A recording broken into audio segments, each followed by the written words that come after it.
Welcome to It's Our Money with Ellen Brown, a look behind the curtain of global finance and monetary control with one of the foremost experts in the field. Author of the bestseller Web of Debt and the Public Bank Solution, Ellen Brown's groundbreaking work began the movement to create new American public banks. We'll look at issues surrounding the world of money and the systems and powers that control it, as well as the progress being made on the public banking frontier. The program is underwritten by Public Banking Associates, a national consultancy of experts advising government leaders pursuing creation of their own public banks at publicbankingassociates.com. We have a scenario now where we have probably the largest concentration of economic power in a private actor in history, even greater than anything prior to the financial crisis, in terms of the number of assets that are either managed by BlackRock or directly influenced by its system. But yet the current rules wouldn't likely make BlackRock systemically important. The question then becomes, if there are financial entities that benefit from Fed intervention and they are putting into the economy cash-like instruments, should they then have regulatory parameters that are heightened, that are more akin to a bank? And this is a very controversial subject. And this is going to be a matter of continued debate, I think, particularly in light of the Fed's intervention in this market. This is going to be a matter of debate for quite a while now. Today we're going to discuss two of the most powerful monetary forces in the American economy. One that wears a public mantle but is owned privately, namely the Federal Reserve, and the other, the privately owned investment house called BlackRock. Together, these entities control trillions of dollars that float around our economy, and both hold extraordinary power to wield money cannons that have impacts on us all. Hello, and welcome once again to It's Our Money with Ellen Brown. I'm Walt McCree, Ellen's co-host and senior advisor to the Public Banking Institute. Our guests today are Drs. Ryan Clements and Robert Hockett, who will discuss two aspects of money management that pertain directly to Main Street interests in the form of investment vehicles, one focused on public investment and the other, exchange-traded funds, focused on private market mechanics that keep the Wall Street casinos operating. In the case of the Federal Reserve, which has taken historic steps of late to stabilize corporations, banks, hedge funds, and other large money sectors, there's been criticism that what they've been doing has been great for private companies but inadequate for many Main Street interests, especially states and cities, which are facing huge budget deficits from the coronavirus pandemic. The Fed is coming under increased pressure to make significant changes to its current funding programs for these entities. And we'll talk with Dr. Bob Hockett about how the Fed goes about that process. The private company BlackRock, with about $7 trillion under its direct control, has been tasked by the Fed to bolster large sectors of the investor economy by purchasing a special category of market funds called ETFs, or exchange-traded funds. There is a clear conflict of interest in this arrangement since, as a private company, BlackRock controls most of that enormous market itself, yet has been given the task to help stabilize it by the Fed. This overlap of private interests and public need present another example of how the financial markets rule the roost over public interest. Our guest, Dr. Ryan Clements, is an expert on ETFs and discusses them in depth with Ellen later in the program. Ellen has just published a new article about BlackRock, which tackles the ETF matter and the enormous monetary influence this private company wields.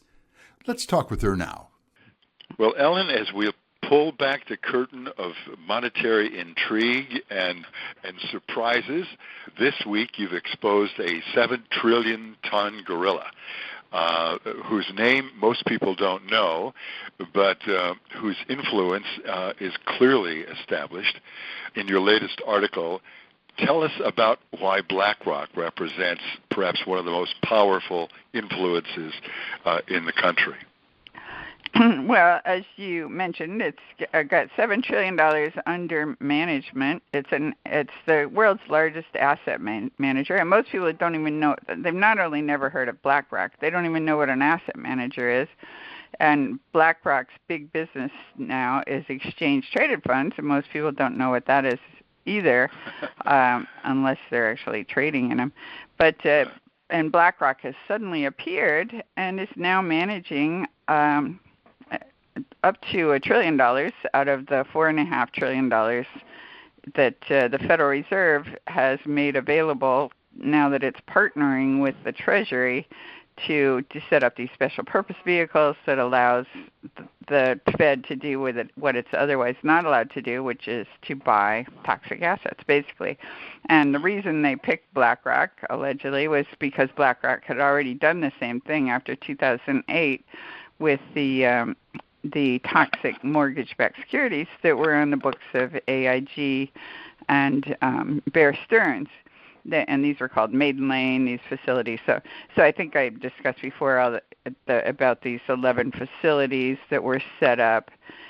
So supposedly this is all made to look like it was the result of the current crisis. You know, it just came out of the blue that suddenly we had another collapse in the market because of a virus that nobody expected. But actually, the economy was slipping all the way, or particularly the banking system was in trouble all the way back to last summer. And the central bankers were already talking about an economic reset, that they had run out of tools. There was the meeting of central bankers in Jackson Hole, Wyoming in August, and there was, different speakers, and they said that the central banks were out of ammunition.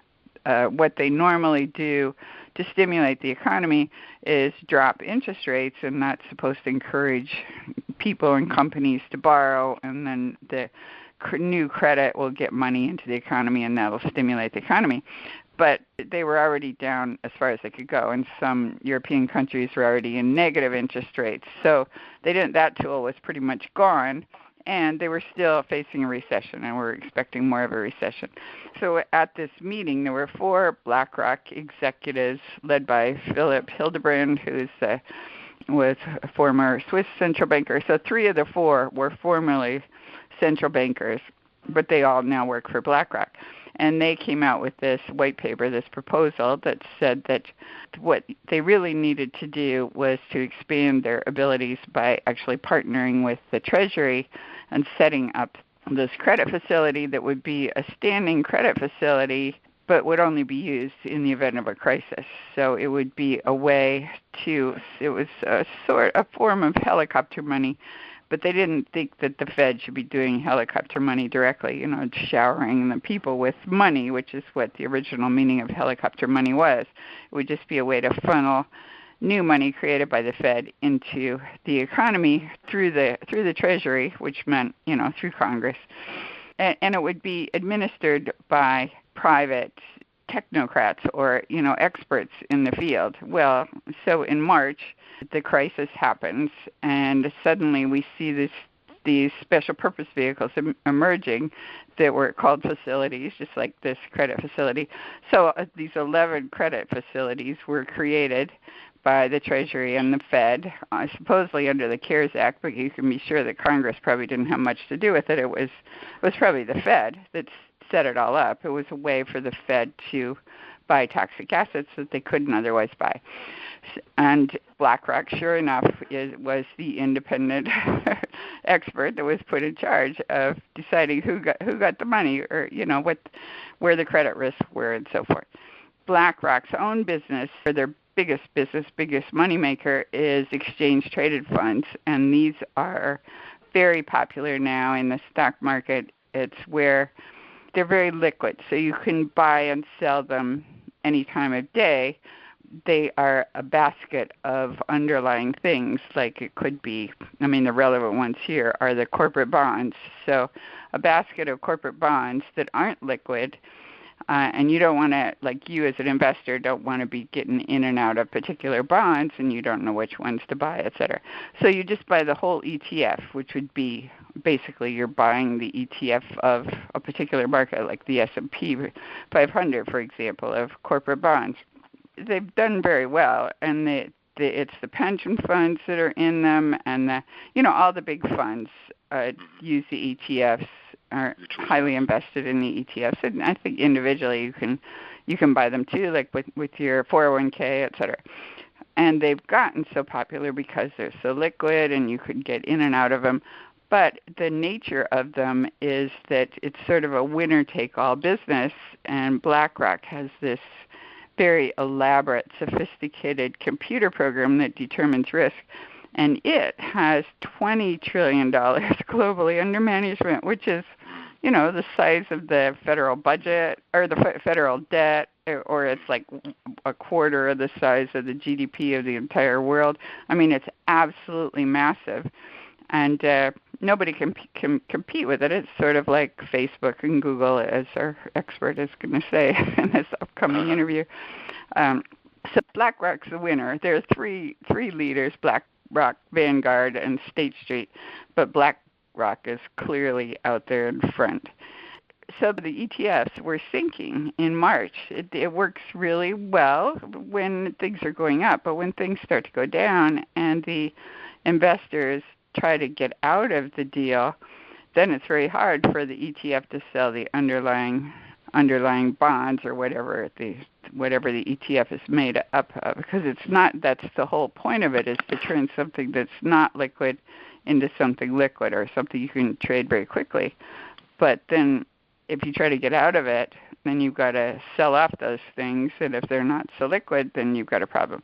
And as our expert will also explain in his very good interview, I thought he was very, I learned a lot myself on how these things work. So, in fact, it was BlackRock that needed to be bailed out. It was the ETFs that needed to be bailed out. And the very first thing BlackRock did when it got this job was to bail itself out. I mean, it bailed out the ETFs, but half of what it had the Federal Reserve buy were its own ETFs.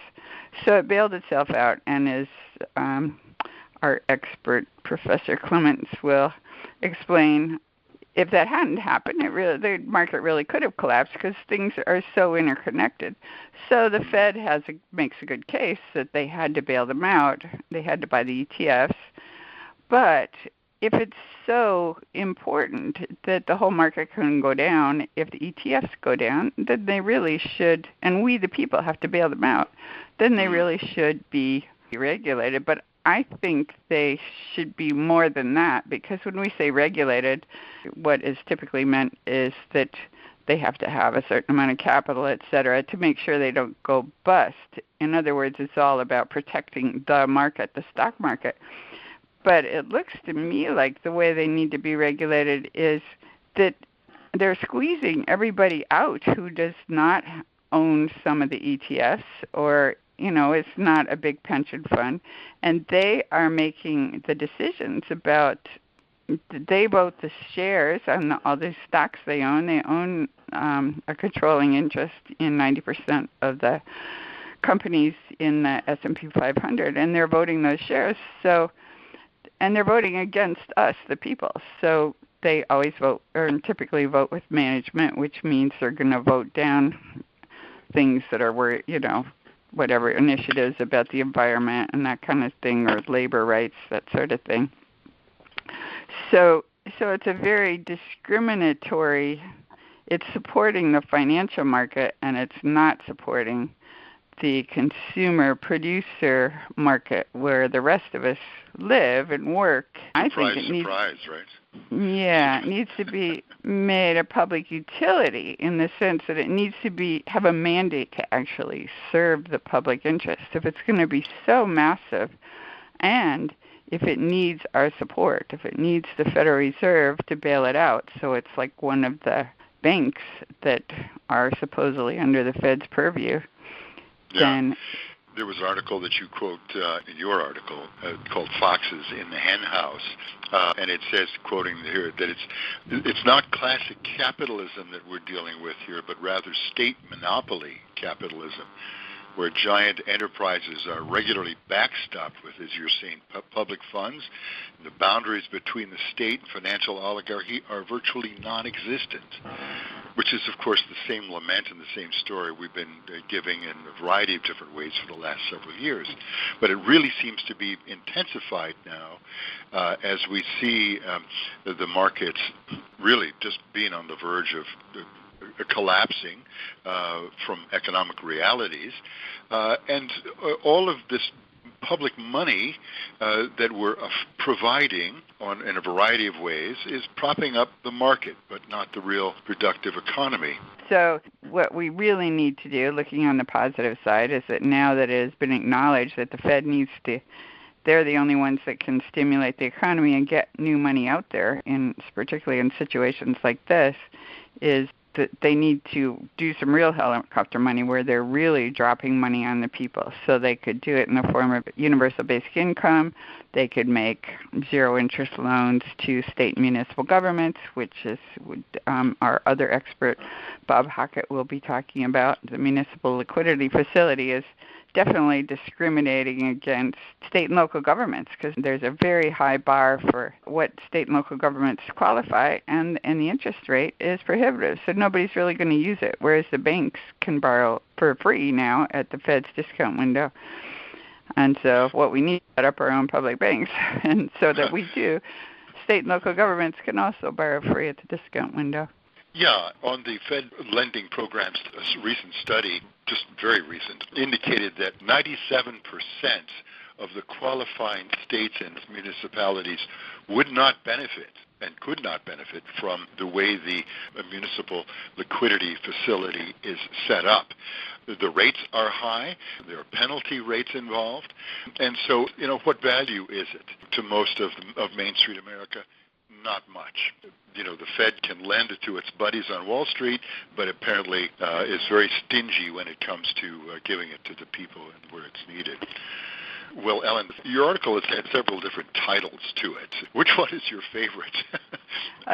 Well, my last title was Meet BlackRock, the New Great Vampire Squid, and that was a takeoff of Matt Taibbi's calling Goldman Sachs the Great Vampire Squid because it had its tentacles into everything and was able to manipulate things. And as it turns out, the BlackRock is a principal controlling owner of Goldman Sachs, and it's obviously much bigger than Goldman Sachs. So it's a squid that can eat the little squids even. I really appreciate the great research that you do to pull these connections together. Let's go on and have our conversations with Dr. Robert Hockett and Dr. Ryan Clements, today's show. All right. Great talking to you as always.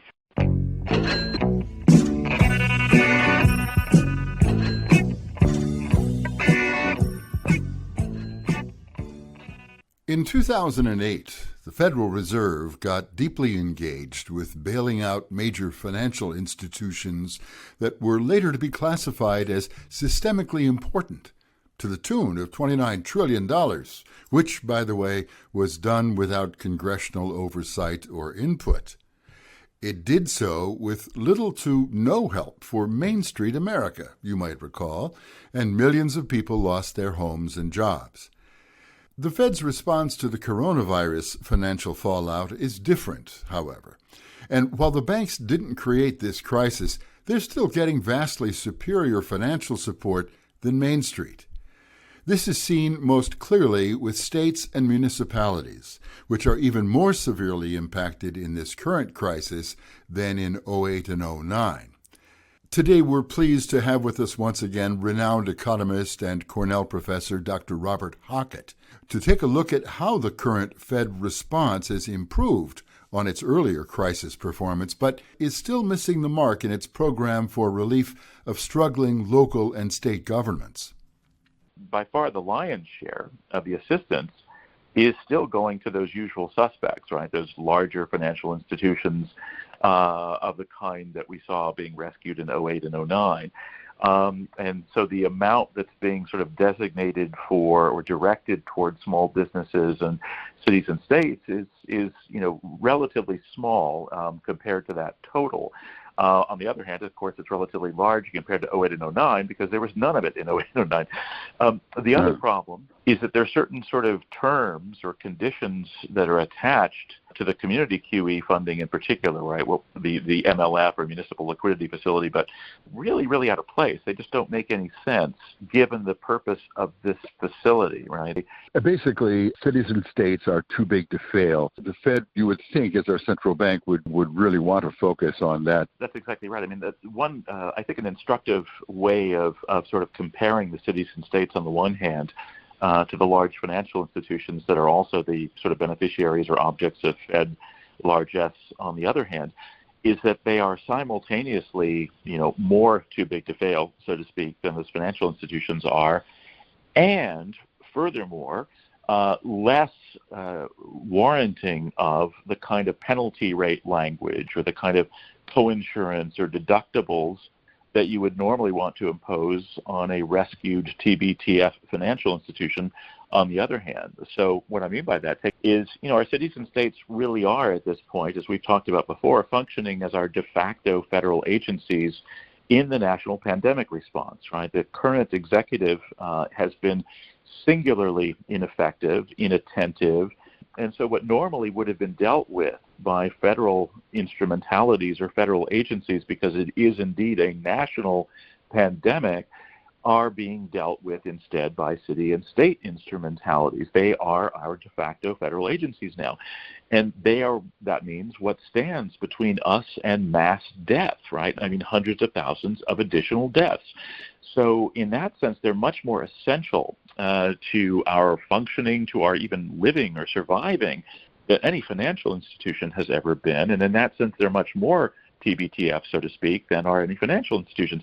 But then on the other hand, by the same token, things are even more poignant because nobody can say in their right mind that the cities and states are responsible for the pandemic or that they're responsible for, again, the singular absenteeism of the federal executive this time around, right?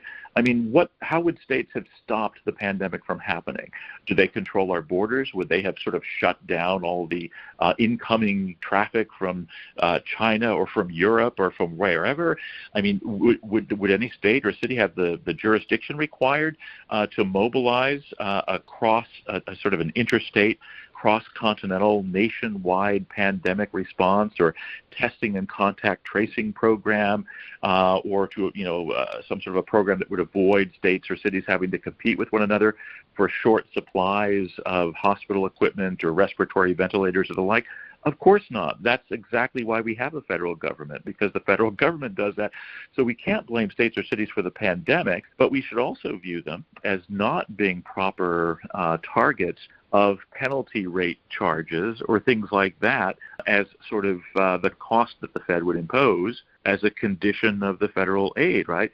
After all, when a federal agency acts to solve or deal with a national problem, it's not like, it borrows from the Fed and has to pay the Fed a bunch of interest or any other kind of, fees or rates, let alone penalty rates.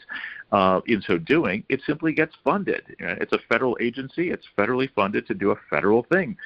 So it seems to me, insofar as the cities and states are acting as federal agencies, they should be funded as if they were federal agencies. And that means no rates, no market rates, no penalty rates, nothing of the kind. Right? It should be very liberal terms on which the Fed, I think, finances them, again, given the role that they're playing. Is there a provision that would allow them to do that? Well, yes and no. Basically, there are three possibilities here, right? One is just outright congressional appropriations to provide grant money to states and cities in the pandemic response. That is, of course, one of the subjects of the HEROES Act that will be being debated by Congress into early July. I think all of us, all of our listeners, and all of us who are part of this movement should, on the one hand, be pushing all of our contacts in Congress, anybody who might hear our voice in Congress, to ensure that the so-called HEROES Act, which will be a kind of sequel to the CARES Act, fully funds states and cities via just outright congressional appropriation. That would be the gold standard, so to speak. That would be the ideal. Barring that, or at least barring sufficient funds being appropriated in that way by the HEROES Act, the fallback is the Fed. And the Fed has sort of basically two routes by which it can sort of fulfill this particular function or sort of perform this task. One is the Section 14.2 authority, right? This is Section 14.2 of the Federal Reserve Act, which basically authorizes the Fed to purchase municipal paper, basically funding instruments that are issued by municipalities and states and the like, in an almost unrestricted manner. The only real sort of restriction that matters for these purposes is that it states that the authority extends to paper of 6-month maturity or less. That can look to be a significant constraint because 6-month paper is very short-term paper. That's about as liquid as it gets. On the other hand, it only kind of looks like a restriction because there's nothing that prevents the Fed from rolling that debt over indefinitely for as long as it takes. The other possibility, which is the one that's sort of most immediate just because the Fed is working on this score right now, is an ad hoc facility established under the Section 13.3 authority. That's the so-called discount window or exigent circumstances authority that the Fed often uses, or certainly started using in a big way in 08 and 09.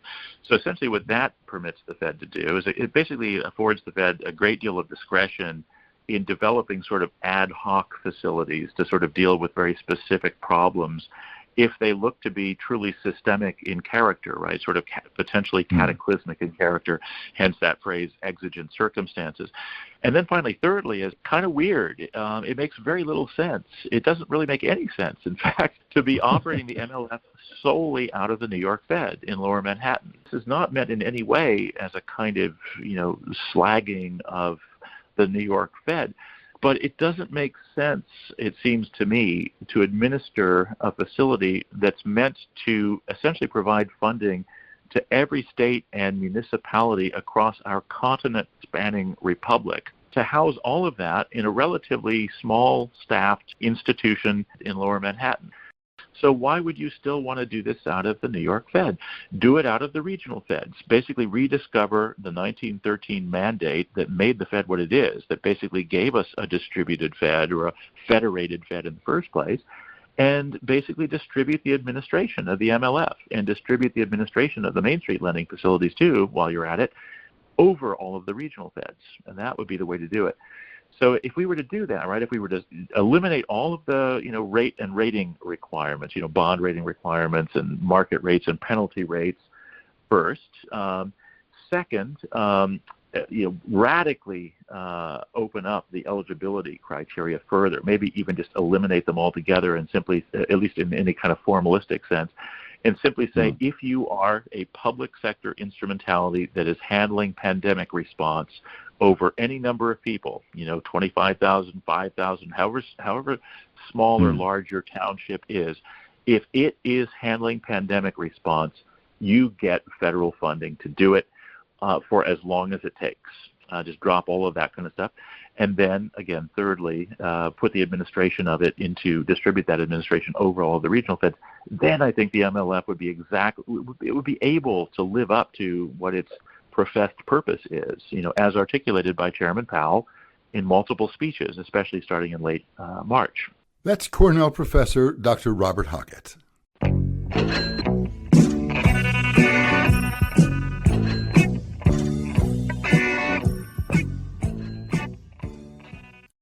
My guest today is Ryan Clements, Assistant Professor and Chair in Business Law and Regulation at the University of Calgary Faculty of Law, and an expert on something that is pretty obscure to most of us, exchange-traded funds.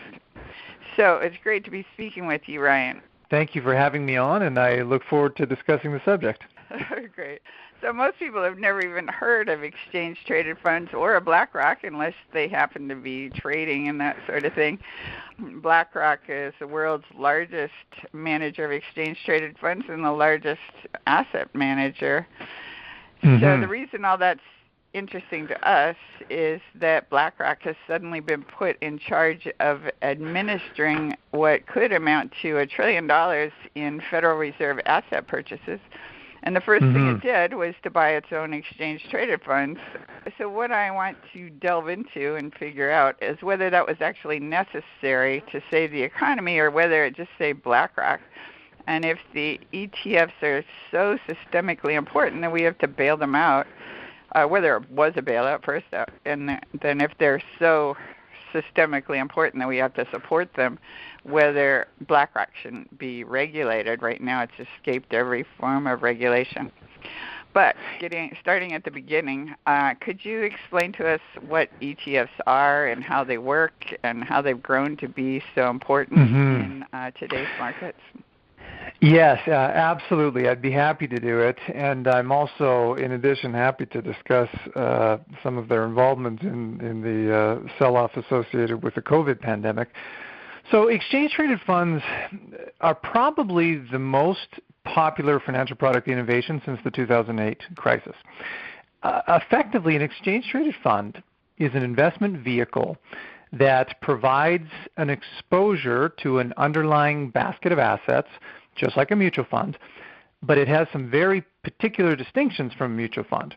The most important is that it trades on the stock exchange, just like a stock does. And so when you purchase a mutual fund, you're getting a diversified basket exposure, but you're transacting directly with the mutual fund issuer. Therefore, you can purchase the basket of assets at their net asset value, and you can redeem them at their net asset value. Well, an exchange-traded fund acts a little bit differently, and this is part of what's made them so popular, is that they rely on the actions of financial intermediaries. So an exchange-traded fund originates when an asset manager like BlackRock, and BlackRock acquired the iShares group of exchange-traded funds in 2009 from Barclays. BlackRock is the largest issuer of exchange-traded funds. So an asset manager like BlackRock will enter into an agreement with one of these financial intermediaries called an authorized participant. They're normally large broker-dealers. And it will give that financial intermediary a contractual right to create and redeem these exchange-traded funds at their net asset value by basically exchanging a basket of assets that the exchange-traded fund issuer publishes. Now, once a creation of exchange-traded funds has been made, the financial intermediary sells them into the secondary market, and in the secondary market, that's where investors transact. So because there's two markets basically, we have the trading of exchange-traded funds in the secondary market, and then we have the creation and the redemption of exchange-traded funds in what we call the primary market. There's a possibility for the prices to be dislocated, where you have the exchange-traded fund trading at a different price than the net asset value of what that exchange-traded fund represents. Now, in a normal market, these financial intermediaries have an incentive to perform what we call an arbitrage, where they can buy and sell in both markets at the same time to align the prices together. But what we've seen is that when stressed markets come, there's been a series of times since exchange-traded funds started becoming popular where we've seen the prices of the trading of exchange-traded funds become dislocated from their net asset value, because these financial intermediaries don't have a legal obligation to perform this arbitrage. And so in a very stressed market, they can back away from the process, and then the exchange-traded funds, they start trading at a different value. And we saw this materially in the mid-March sell-off associated with the COVID pandemic, where you had almost 80% of every single investment-grade corporate credit ETF was trading at an all-time high discount. There was material discounts all across the market because these intermediaries weren't performing this arbitrage function. So by discount, you mean they were trading at less than the value? Yeah, so let's make it more concrete for your audience, okay? So you think exchange-traded fund versus a mutual fund. So if I want exposure to a basket of bonds, I can buy a mutual fund and then when I transact with a mutual fund, I buy directly at the net asset value of the basket of bonds. I can also buy an exchange traded fund. I don't have to transact with the issuer directly. The benefit of me buying an exchange traded fund, I can get the same basket exposure as I can with that mutual fund, but I can purchase it intraday. I can buy it at any time using a discount brokerage. So there's the ability to provide heightened liquidity, and this ability has really generated their popularity. So let's stick with kind of the price dynamic here. I go into my discount brokerage. I go to buy without transacting at the end of the day at net asset value in the mutual fund. I can buy at any time during the day the exact same exposure to a basket of bonds. I go to purchase that thing, and let's say it's trading at $10, but the basket of bonds is only worth $8. And so now where it became real challenging is in this last crisis, there was quite a few ETFs that were exposed to credit products and exposed to foreign securities that were trading at significant discounts. So let's say you're an investor and you own these things, you go to sell them, you're selling something for $8 that's actually worth $10. And so it can become very challenging. This isn't the only challenge with ETFs. Now, ETFs are also a tremendous benefit. I can there's, and we can get into why they've been so popular and all the benefits that they do provide. But in addition to the prices that investors transact in being potentially different than what those shares are actually worth, there's also an interconnectivity dynamic of how ETFs are actually being used, not just by retail investors, but more importantly, by institutions. And I think this kind of leads us into the question of the Fed intervention and the stability in the market, and we can get into that in detail as well. So by institutions, you're talking about that's particularly relevant to us. It would be like pension funds. Would it include state and local governments? What kind of institutions? Even mutual funds themselves.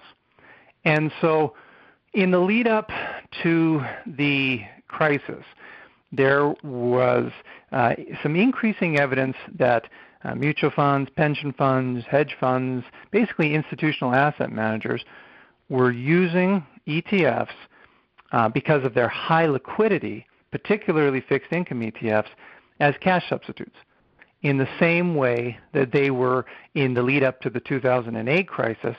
You saw the use of money market mutual funds, which were holding toxic asset-backed commercial paper and as cash substitutes as well. So where this interconnective piece comes, and interconnection isn't the only potential systemic risk. There's actually quite a few other ones that we can get into as well.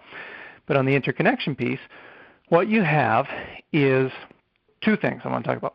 Number one, if an institution is using an ETF as a cash substitute, and they have a potential risk of a redemption of their own assets, their own securities that they've issued from their own investors, they then have to go out and sell the ETFs they hold on their balance sheet. Well, if those ETFs are trading at a significant discount to their net asset value, then that can impair their ability to meet their own redemption demands. So by cash substitute, what you mean is that the investors think that they can, if they put $1 in, they can get $1 out, just like with the money markets, right? So it's like you broke the buck with the money market. Exactly. That's where that's where one of the analogies are. They committed to pay a certain amount? Okay. No, that's the thing. It's not. It's unlike a money market mutual fund because there's not a commitment to redemption. It's more or less the liquidity management on the balance sheet of the institutional asset manager, thinking that it has something that's worth $1 that turns out to be worth less than $1 when it goes to sell. Okay. Now the other, though, I would say bigger issue than the cash is how the ETF links the underlying bond market. And this is where the Fed's intervention, I think, is most material, is because an ETF has, when this arbitrage function is working normally, there's a continual buying and selling of the ETF and the underlying bond market in response to dislocations to ensure that they are stable. But what there seems to be evidence of is that ETFs are potentially facilitating a bit of an amplification of market movements around periods of stress, and also attracting short-term directional traders because it's so easy to trade in these ETFs. And then what can happen is when there's an amplification in the movement of the ETFs, it can cause a proportional amplification of trading in the underlying market. And so then that can turn itself into a feedback loop. Okay. So when you say that traders are using them, so what you mean is that they see the market going down, and so they might jump in and short sell the ETFs in order to make them go down even further so they can buy them at the bottom? Or yes, it can be. To be precipitating the market. When the market dropped so much in March, that's right. The ETFs were instrumental in that because traders were messing with them. Is that correct? It creates an unprecedented level of trading and acceleration. So one scholar has said the array of options in ETFs, so like put it into context, 2006 worldwide there were 728 ETFs, roughly equivalent to $800 billion in assets via the ETFs. In 2019, a recent report showed that there was nearly 7,000 of them, representing over $6 trillion in assets, and now it's up to $7 trillion. The vast array of options, the high liquidity, allows people, and when I say options, I mean like there's ETFs they're sector-based, industry-based, asset class-based, economy-based, multi-economy-based. It amps up the speculation across a wider sector of potential bets, basically. And when that happens, when the trading happens in one, and there's a great example, the CFA Institute just put out a paper right before the crisis talking about the effect on market stability of ETFs. When the Fed tapered off its quantitative easing program, there was a significant sell-off in fixed income ETFs, which ended up having a disproportionate effect on the yield spreads on the underlying bonds. And so you have this dynamic where traders have an access point to substantially increase the pace of their activity in speculative activities. And there's some concerns for those of us who study financial stability that basically the access point, the array of options, the pace of trading allow for a spike, an acceleration of potential market events. Now, there's counters to this, that not everyone thinks that, and there's lots of people that think that ETFs actually passed a bit of a stress test. They passed the stress test because the Federal Reserve bailed them out. Because the Fed, yeah. That's what really interested me about your article of April 3rd. Mm-hmm. It was called What Have We Learned So Far About Yeah. ETFs in the COVID-19 Crisis? I mean, that's what I suspected all along, and you really nailed that they didn't pass the stress test. I mean, here they have supposedly the Fed is not supposed to be dealing with ETFs. I mean, they're supposed to be dealing with banks. And yes, how is your great article as well, got into these details, and you can see the evidence right now. Not only are they dealing in ETFs, but some of the purchases that are being managed by BlackRock, and it has included the purchase of high yield bonds too, high yield bond ETFs. I've really poured into this now for a while, and I myself am having a little trouble following you. I mean, it seems to me the reason they get away with this, I'm not that I want to color it, but the reason that things are happening at those high levels that we can see that we're not getting the benefit of it, and the rich are getting richer, but we don't know how they're doing it because it's so complicated, and they've made it so complicated. Yes, it is very opaque. So let's try to get into the details. Let's try to kind of peel the onion here.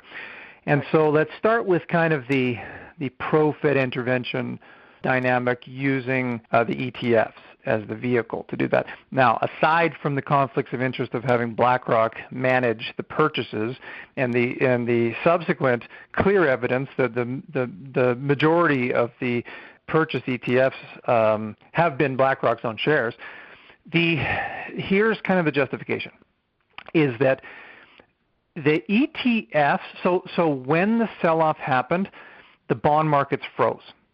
Credit markets became completely illiquid. They became very hard to transact in. Prices became very opaque, counterparties, volume, they froze. So credit markets, you mean loans, loans bonds, to corporations, right? Bonds. Yeah, okay. loans. Go ahead. Okay, so bond trading. Okay, yeah. But the ETF trading spiked. But the ETF sell-off lent itself to discounts in the value of the ETFs relative to the bonds that they were supposedly tracking. Now, those in support of ETFs say ETFs performed a shock absorber function, meaning they were able to absorb the shock of this sell-off without the bonds that they represent having to be sold. And so they were able to get out ahead, act as basically a liquidity wrapper, perform a price discovery function without the bonds having to be sold. And so they prevented the feedback loop. But the problem with that, though, is that you could easily say that the Fed prevented the feedback loop, because the Fed's intervention then caused the surge back into the ETF market. The sell-off happened in the ETF. The sell-off didn't happen as much in the underlying bonds, and the Fed intervened, and that brought stability to it. So the concern is that if the Fed hadn't intervened, eventually the sell-off would have materialized in the underlying market, and that would have then affected all other types of assets too. Mutual funds would have had to fire sale the bonds. There could be redemption runs on mutual funds, and the fire sale on the bonds then triggers more selling in the ETFs, triggers more selling in the bonds. So the Fed stepped in, became basically a stabilizer of the bond market, became effectively a liquidity provider of last resort, in many ways even a market maker of last resort in stabilizing this market. But the counter, which you've already identified, is, well, what if the Fed didn't step in? If the Fed didn't step in, then could have the ETFs actually facilitated a deeper, a more exaggerated sell-off because of a feedback loop, meaning the sell-off in the ETFs exacerbate the sell-off in the underlying bond market, which then gives feedback into the ETFs, and there just continues kind of a spiral, death spiral, if you will, in terms of selling on both sides. That's exactly what happened in 1929. So we could have had a Great Depression. And it's also what happened even contemporary. It happened in 87 too. These ETFs, in order for them to work right, they rely on these firms, these large broker-dealers, Goldman Sachs, these types of firms, to perform this market function. And if they stop performing the market function, if they stop performing the liquidity, then there's going to be problems. But the thing is they don't have a legal obligation to provide this function. They can back away from providing this function. Along those lines, you had mentioned that what the Fed was buying were the existing ETFs. So it's not creating new ETFs, which means it's not creating new. No. They're providing support. So it's buying them from. They are buying corporate bonds, though. Some of the largest companies in America, Apple, etc., Microsoft, are having the bonds. So now this opens up a new rabbit hole of moral hazard. Moral hazard. Also, is this the best use of funds? Are we able to trace this type of intervention to the workers and the small businesses? Like there's criticisms happening right now. Those who support the Fed intervention just say, well, it's needed for the entire system to function correctly, given all of these interconnected, highly complex parts. Just like in 2008, everything we found out once we unwind it, like when you read the Financial Crisis Inquiry Commission, you realize like how complex but interconnected everything was.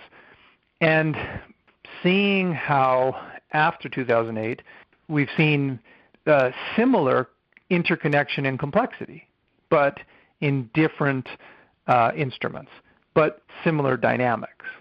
On the banks, I just wondered, could we in any sense call this also a bailout of the banks because they were holding these ETFs that we're losing value? It's definitely an indirect support. Yeah, it's definitely a stabilizer.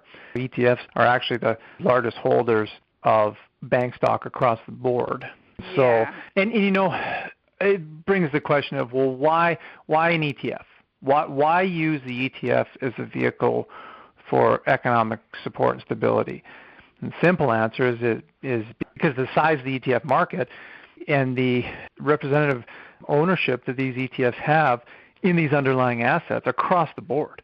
So, you can purchase an ETF that can stabilize entire sectors, including banking at the same time. And so it allows for like an efficient mechanism, if you will, for stabilizing broad sectors. And so in terms of the tool itself, it's probably the best mechanism that the Fed has in terms of stabilizing broad economic sectors. The question then becomes, is this creating moral hazard? Is this the proper use of funds? And then the other question, which I just wrote a paper on, which should be published in shortly in the University of Pennsylvania Journal of Business Law, it touches on topics that you brought up in your recent article about, well, what's the regulatory response to this? If we are getting a bailout, and if these intermediating asset managers are benefiting, like if the Fed is using ETFs to stabilize the economy, well, the asset manager who originates that ETF has a clear benefit from that support. So then the question goes is, do we need to review the regulatory parameters around these asset managers? Do we need to treat them as systemically important financial institutions? And as you know, the recent rules changes from the Financial Stability Oversight Council on systemically important non-banks, they moved from an entity-based assessment where you look at a BlackRock and say, well, what is the importance of BlackRock and the interconnectedness of BlackRock and all these entity-based assessments. These have been rescinded, so we don't have any non-bank systemically important financial institutions right now. And then the rules have been changed. And the effect of the rules changing from assessing them institution by institution to now assessing what they do, so the activities, and looking at activities-based regulation, meaning if one of these entities is engaging in an activity that is potentially can negatively affect the financial system, well, then they're going to regulate that activity. We move from entity-based to activity-based. But the result of this, though, is that it's made it almost impossible for any of these extremely large asset managers to be systemically important based on the revised guidelines. And this is particularly important to note. We haven't talked about this, and maybe we should, is in regards to not just a firm like BlackRock's ETF business, but also their Aladdin business. Because when you look at this Aladdin software, or it's not even a software, it's like a full-blown back office infrastructure that basically provides a end-to-end investment platform, comprehensive portfolio management, trading and operational tools to literally thousands and thousands of institutional clients. That through this risk management software, BlackRock has their assets under management that are coming up to $7 trillion, but the exposure of other asset managers who are influenced by their risk modeling software is in the neighborhood of $20 trillion. But when you actually look at the regulatory framework in assessing enhanced regulations, so like liquidity and capital rules and prudential regulation, the rules probably aren't going to capture these firms at all. Why is that activity not systemically risky or important? Because it's so big and interconnected. Here's where it gets tricky. Aladdin isn't actually the activity itself. Aladdin is the framework. It is other asset managers that are performing the activity. It's the other asset managers that are licensing this Aladdin mechanism to then manage their own affairs. So then the only potential activity that we are dealing with here is having a centralized influence. Now, I think that there's good arguments to say that this could become, if not already is, systemically important. There's some significant economies of scale issue here in that the larger Aladdin becomes, the more data it is able to process, the more likely it is to gain more and more and more users of it. So the activity, though, isn't what BlackRock is actually performing. The activity is the other firms who are accessing the Aladdin system. Basically, in kind of summary fashion, we have a scenario now where we have probably the largest concentration of economic power in a private actor in history, even greater than anything prior to the financial crisis, in terms of the number of assets that are either managed by BlackRock or directly influenced by its system, including the influence that BlackRock even has on the government. But yet the current rules wouldn't likely make BlackRock systemically important. Wow. Yeah, well, it seems to me it's systemically important from the point of view of the real productive economy. If you've got this monster machine, the Aladdin, et cetera, that is advising everybody that's hooked into it what a good investment is or bad investment is. That's right. They know both sides of the derivatives game, et cetera. So they're playing the game and obviously have an edge. I mean, they have an insider's view of what's going on because they know all this other data. And then the rest of us, like the mom and pop shops, they aren't even corporations, so they're not even in the stock market. They're not listed on the stock market, or the little companies in the stock market that aren't in the ETFs. They're getting discriminated against. It's just basically not fair. Yes, it seems like they're obviously systemically important, and the question is then, do the current rules because when we say what does it mean to be systemically important, really what we're talking about is regulating non-banks like banks. So putting enhanced controls, capital and liquidity measures, stress testing on entities that don't function like banks.